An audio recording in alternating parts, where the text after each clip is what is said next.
आप सबको क्रिसमस की बहुत बहुत शुभकामनाएं। परमेश्वर का इंसान को बनाने का कार्य पूरी सृष्टि की रचना से इतना ज्यादा महत्वपूर्ण था कि प्रभु यीशु ने बाकी सब कुछ बनाने के पश्चात परमेश्वर के तीनों स्वरूप का सहयोग मांग लिया कि आओ हम इंसान बनाएं। परमेश्वर ने अपना स्वरूप उस मिट्टी के ढेर में बो दिया ताकि उनके जैसा और उनके प्रतिरूप में ही इंसान बने। पाप के कारण इस छुपे हुए रूप को प्रत्यक्ष करने के लिए प्रभु यीशु का इस धरती पर आगमन होता है। आज हम प्रभु यीशु के इस अद्भुत काम के बारे में जानेंगे। पिछले प्रोग्राम में हमने यूहन्ना की इंजील के पहले अध्याय में प्रभु यीशु के बारे में जो बताया गया उसके बारे में जाना था। आज हम फिर उसी के बारे में आगे बढ़ेंगे। पहली आयत में लिखा है, आदि में वचन था और वचन परमेश्वर के साथ था और वचन परमेश्वर था। ये लोगोस या शब्द और उनका ईश्वरत्व के बारे में है, वर्ड एंड हिज डाइटी। दूसरा पॉइंट था दूसरी और तीसरी आयत में, यहां इस प्रकार है, सब कुछ उसी के द्वारा उत्पन्न हुआ और जो कुछ उत्पन्न हुआ है उसमें से कोई भी वस्तु उसके बिना उत्पन्न नहीं हुई। ये लोगोस का क्रिएशन या उसके द्वारा रचित संसार के साथ रिश्ता, उसके बारे में है।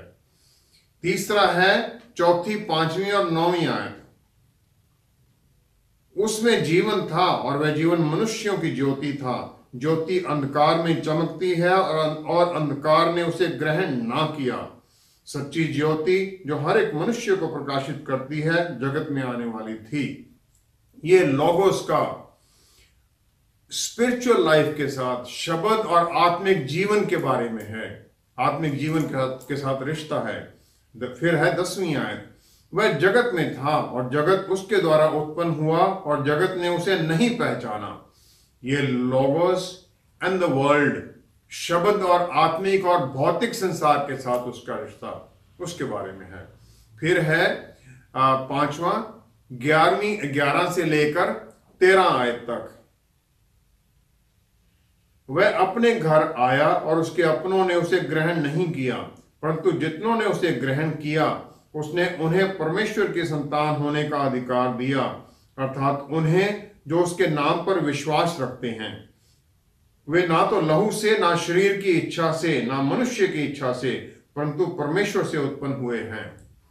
ये लोगोस एंड ह्यूमैनिटी, शब्द और इंसान का रिश्ता, इंसानियत का रिश्ता, इसके बारे में बताता है। छठा पॉइंट है 14वीं आयत के अंदर, और वचन देहधारी हुआ और अनुग्रह और सच्चाई से परिपूर्ण होकर हमारे बीच में डेरा किया, और हमने उसकी ऐसी महिमा देखी जैसी पिता के इकलौते की महिमा। ये लोगोस इनकारनेट, शब्द का शरीर धारण करना, इसके बारे में है। और अभी हम लास्ट पॉइंट जो है वो देखते हैं, 7वां पॉइंट। ये 16 से 18 आयत का है, क्योंकि उसकी प्रपूर्णता में से हम सब ने प्राप्त किया, अर्थात अनुग्रह पर अनुग्रह। इसलिए कि व्यवस्था तो मूसा के द्वारा दी गई, परंतु अनुग्रह और सच्चाई यीशु मसीह के द्वारा पहुंची। परमेश्वर को किसी ने कभी नहीं देखा, इकलौता पुत्र जो पिता की गोद में है उसी ने उसे प्रकट किया। ये शब्द जो है रिवीलिंग, लोगोस जो जाहिर करता है, प्रकाशन करता है, क्योंकि जो परमेश्वर के साथ है, परमेश्वर के साथ उसका नजदीकी रिश्ता है, वही परमेश्वर के बारे में जान सकता है, वही परमेश्वर को जाहिर कर सकता है। पहली ही आयत में था, वो परमेश्वर के साथ था, परमेश्वर था। तो उस रिश्ते को आगे यहां पर बताते हैं वो।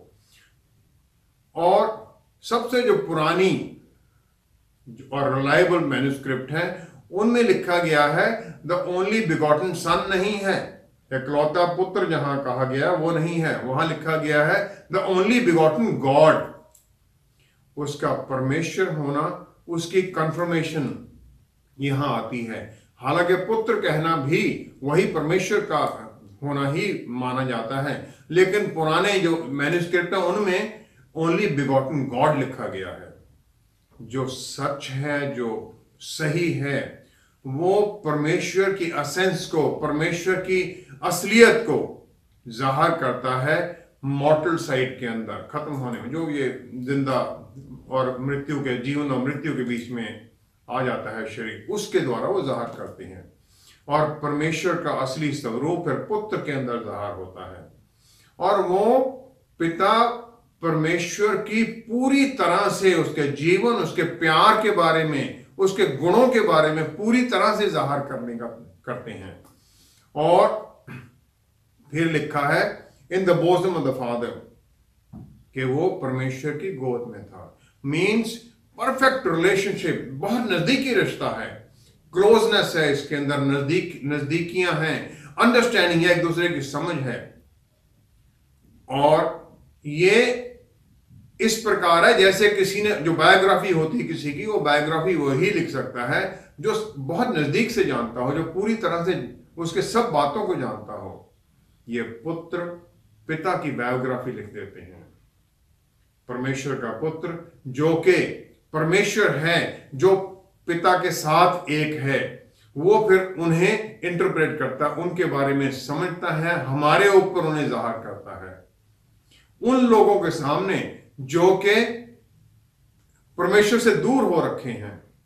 और ये उसकी डिक्लेरेशन है डिवाइन मिस्ट्रीज के बारे में, उनके अद्भुत छिपी हुई बातों के बारे में। और परमेश्वर का उनके पुत्र के द्वारा जाहिर किए जाना, उनके बारे में बताना, हमें ये कंप्लीट है जो गिरावट में आए हुए लोग हैं उनके लिए। जितना हमें जरूरत है उतना वो बताते हैं हमें, और इंडिपेंडेंट रेवलेशन है ये परमेश्वर का पुत्र के अंदर।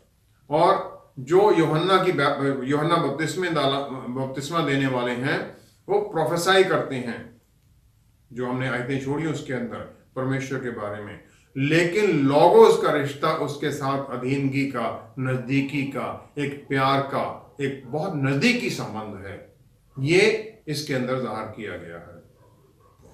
भजन संहिता में नूह का धर्मी जन में बोए जाने के साथ प्रभु यीशु का आगमन का क्या संबंध है?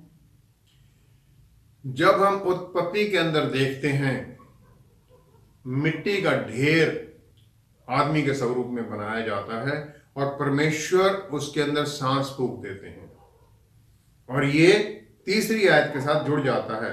सब कुछ उसी के द्वारा उत्पन्न हुआ, और जो कुछ उत्पन्न हुआ है उसमें से कोई भी वस्तु उसके बिना उत्पन्न नहीं हुई।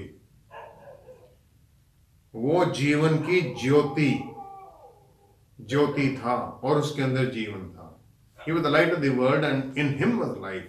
जो लाइट थी वो छुपी हुई थी, पाप में आने के बाद में इंसान के अंदर वो ढक दी गई, और अंधेरा हावी हो गया। अंधेरा हावी होने से क्या फर्क पड़ जाता है? अंधेरा हावी होने से हम देखते हैं कि जो रोशनी पूरी तरह से छाई हुई थी गार्डन ऑफ ईडन के अंदर, यहां वो खत्म हो जाती है, छुप जाती है। लेकिन इंसान के अंदर वो है अभी भी, इसीलिए उसके अंदर ये मन में उस परमेश्वर के जानने के लिए लगा रहता है। उत्पत्ति के 6 अध्याय के अंदर टावर ऑफ बेबल बनाते हैं लोग, और वो इंसान का एक अटेम्प्ट है कि वो अपने लिए एक नाम बनाए ताकि परमेश्वर तक वो पहुंच सके।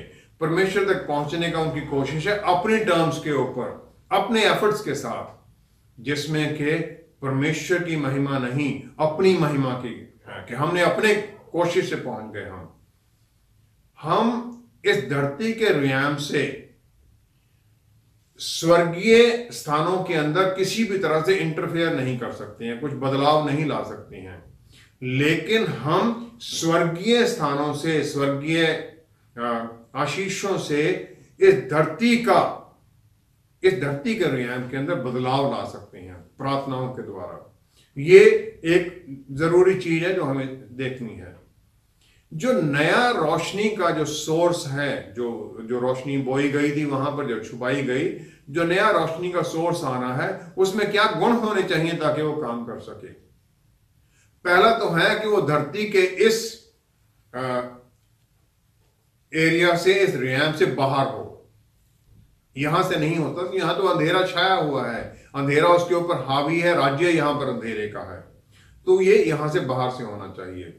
दूसरा, उसके अंदर परमेश्वर की रोशनी होनी चाहिए, क्योंकि परमेश्वर की रोशनी ही इस अंधेरे को भेज सकती है, और वो अंधेरा जो पाप का इस दुनिया के अंदर छाया हुआ है उसके ऊपर जय पा सकने वाला हो। वो रोशनी इस प्रकार की होनी चाहिए।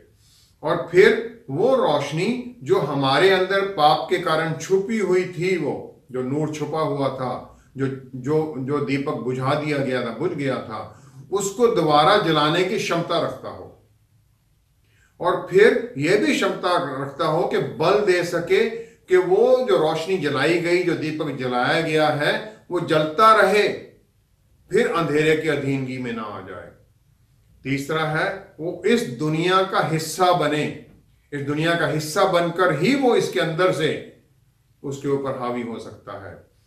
उत्पत्ति के अंदर परमेश्वर क्रिएशन का हिस्सा नहीं थे, परमेश्वर स्वर्ग में है और यहां पर अलग है, लेकिन यहां पर रोशनी को दोबारा इस धरती के अंदर आना, इसका हिस्सा बनना जरूरी है ताकि अंदर से उसे बदल सके, और फिर उसका इस धरती के रैम के अंदर, इस राज्य के अंदर आना नॉर्मल तरीकों से होना चाहिए। यह नहीं कि उसको सडनली बाहर से लाके रख दिया जाए। जो बीज बोया जाता है उसे खत्म होना है, और खत्म होकर ही उसमें से कुछ ना कुछ उपजेगा। जो रोशनी आनी है उसे भी खत्म होना है, ताकि उसके द्वारा जो पौधा उत्पन्न हो वो पूरा एक आकार प्राप्त कर सके। इसलिए परमेश्वर ने स्वर्ग से अपने बेटे को भेजा, हमारे लिए वो खत्म हो, फिर वो दोबारा जिंदा हो, ताकि जो हम लोग जो मुर्दा थे पाप के अंदर, वो उसमें से दोबारा जिंदा नया जीवन पा सकें, ताकि हम फिर पवित्र आत्मा परमेश्वर की रोशनी के अंदर वो सब फल ला सकें जो हमें लाने चाहिए अपने जीवन के अंदर। गलातियों की पुस्तक के 4 अध्याय की 4 आयत में लिखा है, परंतु जब समय पूरा हुआ तो परमेश्वर ने अपने पुत्र को भेजा, जो स्त्री से जन्मा और व्यवस्था के अधीन उत्पन्न हुआ। When the right time had come, सही समय आना जरूरी है। वो एक औरत से जन्म लेते हैं और व्यवस्था के अधीन आते हैं, व्यवस्था जो मूसा को के द्वारा दी गई थी। प्रभु यीशु ये सब कंडीशंस को पूरा करते हैं। तो फिर प्रभु यीशु के जन्म लेने का परमेश्वर ने वही सही समय क्यों चुना? मलाकी के समय के बाद में तकरीबन 400 साल का गैप है नए नियम के आने में। ये 400 साल के अंदर परमेश्वर की तरफ से कोई शब्द नहीं आता है, कोई प्रॉफिट नहीं है, किसी भी तरह का कुछ भी नहीं है। लेकिन इस समय दुनिया में क्या हो रहा है, जो नॉर्दर्न किंगडम पहले और फिर दूसरा इजराइल का दूसरा किंगडम भी कैप्चर कर लिया जाता है, उनको स्लेव गुलाम बनाकर ले जाते हैं बेबीलोन के अंदर। अलेक्जेंडर पूरी दुनिया को कब्जा कर लेता है, जीत लेता है। वो ग्रीक भाषा को, ग्रीक फिलॉसफी को और ग्रीक बिल्डिंग डिजाइन को पूरे दुनिया में पहुंचा देता है। जो 6 अध्याय के अंदर उत्पत्ति में इंसान की भाषा को कंफ्यूज कर दिया था परमेश्वर ने, वो यहां पर फिर तकरीबन एक भाषा आ जाती है। इजराइल के अंदर इब्रानी भाषा और अरेमिक भाषा का इस्तेमाल किया जाता है, लेकिन वो सिर्फ यहूदी ही बोलते हैं। पौलुस रसूल इब्रानी भाषा का स्कॉलर है, लेकिन फिर भी उसने नए नियम को ग्रीक में ही लिखा है, क्योंकि वो कॉमन भाषा उस समय बन गई थी। इजरायली जो गुलाम बना के जाते हैं, दानियल और उसके 3 दोस्त इंपॉर्टेंट पोजीशन में पहुंच जाते हैं। सिनेगॉग का कल्चर शुरू होता है, क्योंकि मंदिर दूर है, यरूशलेम में है, वो दूर है, तो वहां पर सिनेगॉग आराधना के लिए 10 यहूदी जहां इकट्ठे हो सकते हैं, वहां सिनेगॉग स्थापित कर दिया जाता है। और ये सिनेगॉग फिर एक सेंटर बन जाता है जहां पर पौलुस रसूल वचन को पहुंचाने के लिए उसको इस्तेमाल करते हैं। इसके बाद में रोमन साम्राज्य आता है।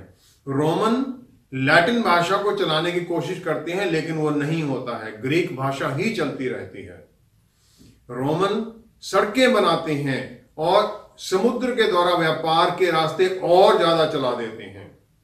कम्युनिकेशन सिस्टम ज्यादा स्थापित हो जाता है, एक जगह से दूसरी जगह जाना आसान हो जाता है। और फिर वो बेबीलोनियन जो क्रूसीफाई के द्वारा, क्रूसिफिक्शन के द्वारा जो मौत की सजा है वो उसे प्रचलित कर देती हैं, क्योंकि हर इलाके के अंदर उनके सोल्जर बहुत कम हैं, तो वो इंसान के अंदर डर पैदा करने के लिए करते हैं। लेकिन वो जो लोकल रिलीजन है उसे चलने देते हैं।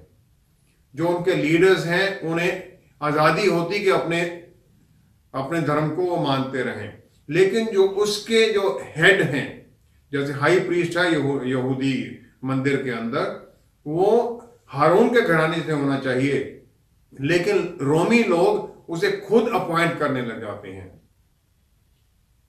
परमेश्वर के वचन को, लॉगोस को सफर करना है, उसे क्रूसीफाई होना है, ताकि हमारा हर तकलीफ, हर बीमारी, हर दुख उसके ऊपर डाला जा सके। और यह संदेश पूरी दुनिया में पहुंचना है।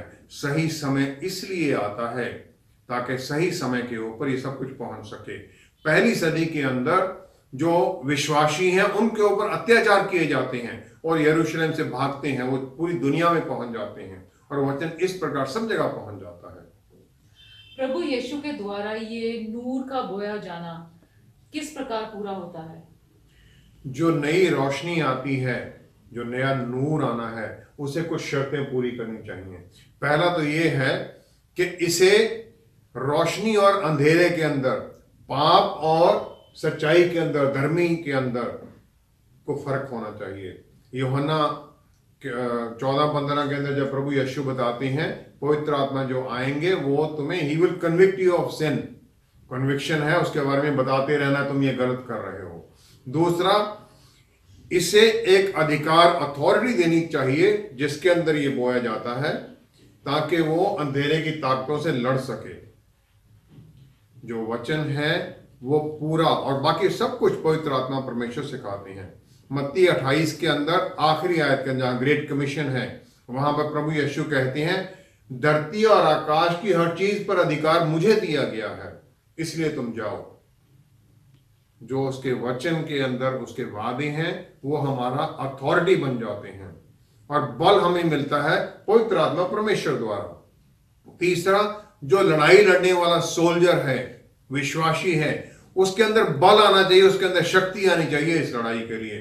दूसरे तिमोथियस उसके पहले अध्याय की 7वीं आयत में लिखा है, पौलुस रसूल कहती हैं, परमेश्वर ने हमें आत्मा डर का नहीं बल्कि प्यार, शक्ति और सेल्फ कंट्रोल, आत्म संयम का दिया है। ये हमें जो शक्ति दी गई है इसे हमने कंट्रोल के साथ, आत्म संयम के साथ इस्तेमाल करना है। चौथा, इसके द्वारा अंदर में जो विश्वासी उनमें एक ही अर्ज उत्पन्न होनी चाहिए, इच्छा उत्पन्न होनी चाहिए कि जो उसके साथ हुआ वो दूसरों को बताए, टेस्टिमनी होनी चाहिए। याकूब के दूसरे अध्याय की 18वीं आयत में वो कहता है, जेम्स कहते हैं कि मुझे तुम अपना विश्वास दिखाओ और मैं अपना विश्वास के अंदर अपने काम दिखाऊंगा। जो ग्रेट कमांडमेंट है वो परमेश्वर के जैसा होने के बारे में है और उस प्रकार परमेश्वर के वचन की, उसके प्यार की आशीष को दूसरों को पहुंचाने तक है। ये 4 कंडीशंस उस नूर को पूरी करनी चाहिए जो कि प्रभु यीशु पूरी करते हैं अपने अंदर और पवित्र आत्मा परमेश्वर के द्वारा। अगर हम देखें, जो हम आम लोग हैं उनके लिए प्रभु यीशु का इंसान बनाया जाना और फिर उन्हें सलीब पर पहुंचाना परमेश्वर की सबसे बड़ी हार लगती है, तो उन्होंने ये तरीका ही क्यों चुना? परमेश्वर अपने अद्भुत तरीके से काम करते हैं। उनके विचार, उनके वचन हमारे विचारों, हमारे बात से भिन्न है, यही वचन कहता है। उन्होंने ये रास्ता चुना हमें अपने पापों से छुटकारा देने के लिए, अपने पुत्र की कुर्बानी देकर, ताकि उनकी गोद के अंदर और अनगिनत बच्चे पहुंच जाएं। जो विश्वास करते हैं उसके बच्चे कहलाने का हक पाते हैं।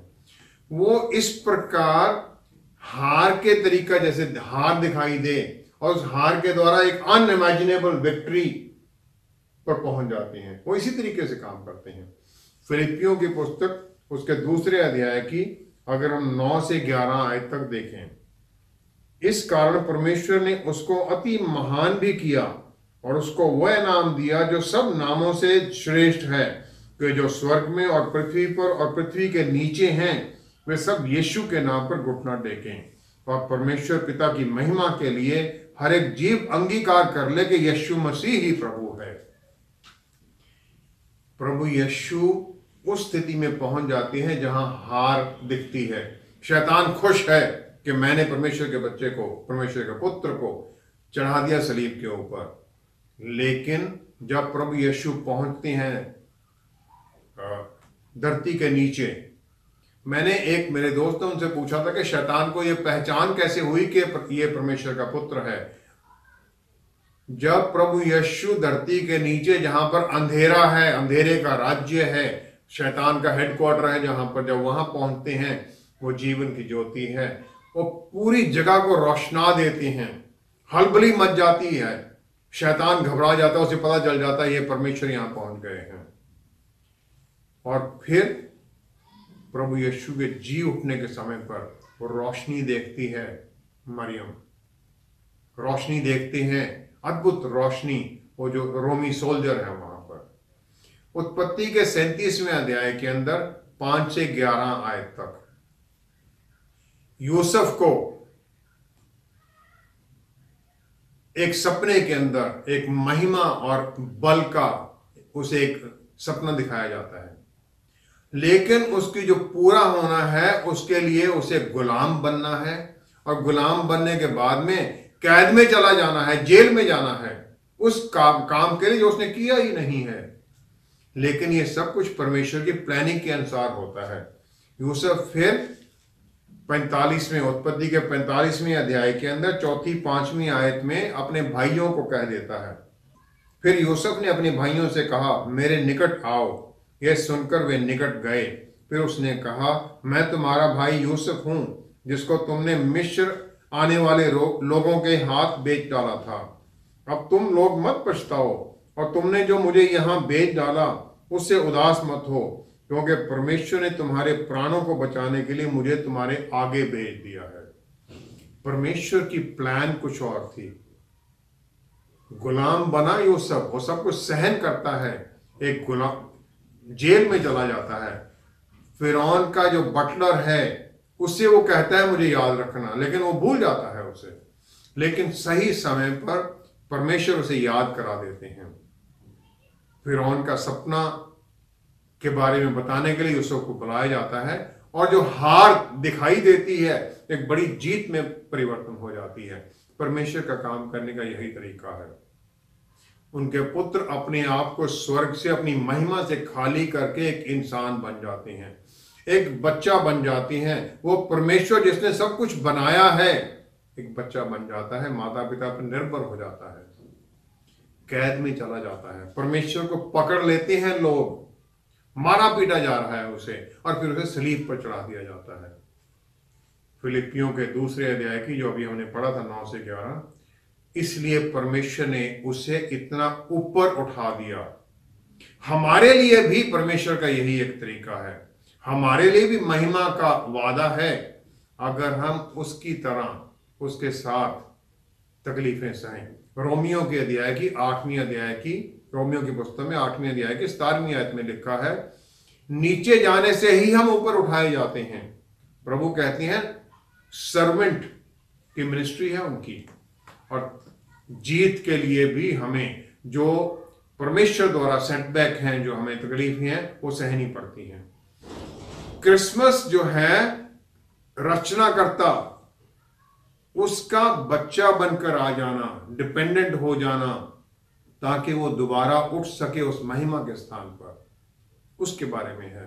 अफसियों के 4 अध्याय की 8वीं और 9वीं आयत के अंदर, 4 अध्याय की 8वीं 9वीं आयत में लिखा है, वो उतर जाते हैं, धरती के नीचे पहुंच जाते हैं ताकि कैप्टिव जो बंधुए हैं उन्हें अपने साथ ले जाएं।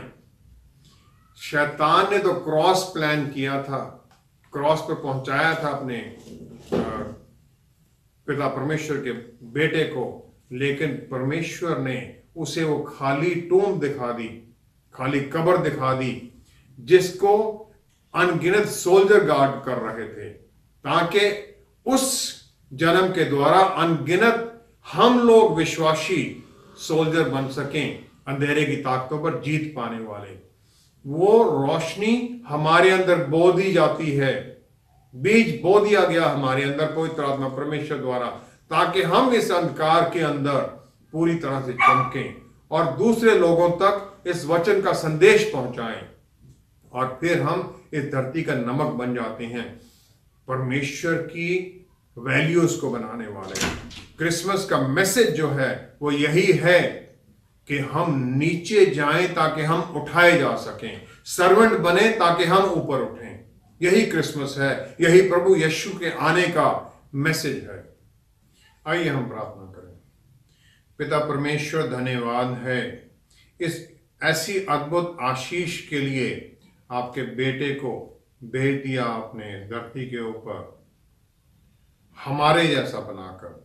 परमेश्वर को सिमियोन देखता है और वो हैरान हो जाता है कि परमेश्वर एक बच्चा है जो निर्भर है अपने माता पिता के ऊपर। वो बच्चा जिसने एक हाथ में माता की उंगली पकड़ी है और दूसरे हाथ से इस पूरे ब्रह्मांड को स्थापित कर रखा है और रोक रखा है, वो बच्चा परमेश्वर, कैसी अद्भुत आशीष है ये। आपने अपना नूर हमें बो दिया ताकि हम उस ज्योति के अंदर पवित्र आत्मा परमेश्वर द्वारा बल के अंदर अंधेरे के ऊपर जय पाने वाले बने, ताकि हम जो प्रकाशित वाक्य में हमें आशीषें वादा की गई हैं उन सबको हम पा सकें। ये सब कुछ आपने अपने प्यारे बेटे के द्वारा कर दिया। धन्यवाद है, धन्यवाद है पिता परमेश्वर। प्रभु यीशु, धन्यवाद है हमारे लिए सलीब तक पहुंचना, इस आशीष को हमें देने के लिए, अपना लहू बहाने के लिए। हम अपने आप को, जितने लोग जुड़े हुए हैं इस प्रोग्राम के द्वारा, हम सबको आपके लहू से ढक लेते हैं, सुरक्षित कर लेते हैं। आप हमारा बल हैं, आप ही हमारी ढाल हैं। और प्यारे प्रभु, हम इस सुरक्षा के अंदर, आपके बल के अंदर, अंधेरे में दूसरे लोगों के मनों में, उनके सोल के अंदर फिर ये रोशनी का दीपक जलाने में लग जाते हैं। बल दीजिए, हमें बुद्धि और ज्ञान दीजिए, हमारे द्वारा आपको महिमा मिले। पिता परमेश्वर, धन्यवाद करते हैं हमारी प्रार्थना को सुनने और स्वीकार करने के लिए। हमें सब कुछ जिंदा वचन हमारे मुक्तिदाता प्रभु यीशु के पवित्र नाम में मांगते हैं। आमीन, आमीन, आमीन। प्रभु यीशु का धरती पर आना और हमारे जैसा इंसान बनकर शैतान का सिर कुचलना हमारे लिए एक संदेश देता है कि हम उस भूखे शेर से डरे नहीं, बल्कि उसका सामना करें। क्रिसमस सिर्फ गिफ्ट लेना देना ही नहीं, बल्कि परमेश्वर के उस अद्भुत गिफ्ट के बारे में जानकर उनके जैसा बनने के बारे में है। आशा करते हैं आज के इस प्रोग्राम से आप आशीषित हुए होंगे। प्रेयर रिक्वेस्ट के लिए आप हमें फोन कर सकते हैं और ईमेल भी कर सकते हैं। Wishing you all again a very happy and a blessed Christmas. See you next time. Shalom.